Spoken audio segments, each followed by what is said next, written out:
Hello everybody, how are all of you doing? I'm Dr. Mamta Shah, consultant clinical psychologist and psychoanalytic psychotherapist.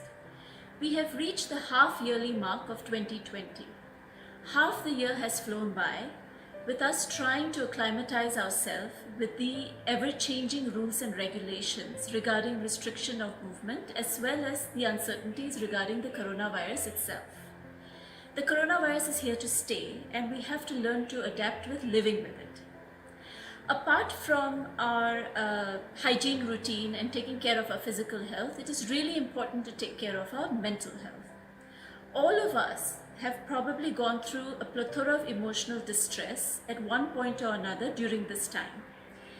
It will be really helpful to develop and learn coping mechanisms to help alleviate your stresses, anxieties, and frustrations during this time. Routines. A better planning of the day helps us to reduce anxiety and leads to better mental health. It makes us feel safe and stable. It also helps us to cope with difficult situations in a better way when things are much more predictable. A routine gives us a sense of purpose towards the day without having to think what to do next. Of course, with things changing rapidly, we may have to modify our routine frequently. The second point is consistent interaction. We as human beings crave social and emotional interaction. Apart from tele-chatting, video chatting, or group calls on Zoom, we can try to look for other platforms of interest to make us feel more connected with others.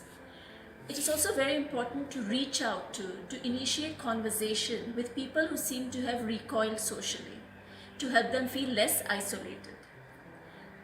Communication with children and adolescents regarding the current situation is important so as to help them reduce their stresses regarding it, as well as it kind of busts their myth regarding it.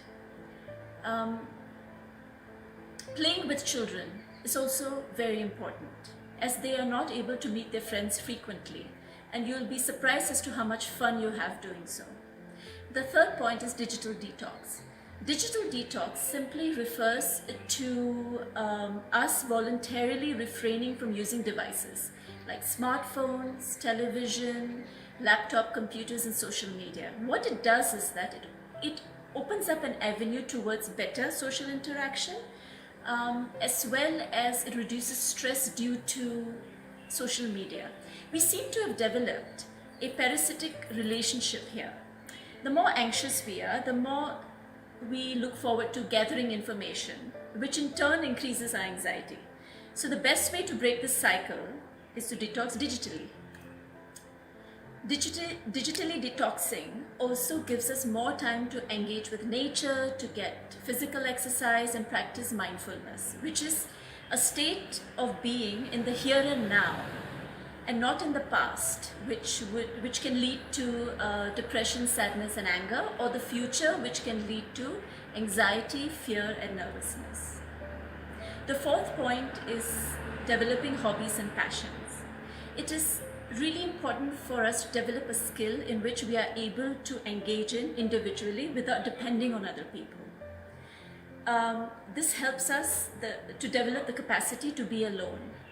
This is where hobbies and passions come in. Passions give us the excitement to look forward to that activity again and again.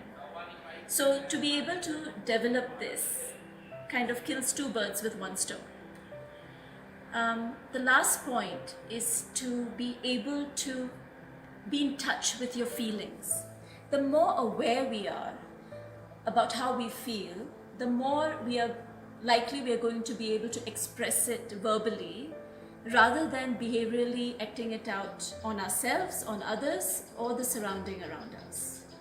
It is also very important when you're feeling low or out of sorts to talk to somebody you trust, or talk to somebody you're comfortable with, or even talk to a therapist who's trained to deal with helping you with these emotions. The main thing here to remember is to hold on to your silver lining, is to hold on to those little bits and pieces of happiness that you've experienced to be able to get over this difficult time. Thank you and stay safe.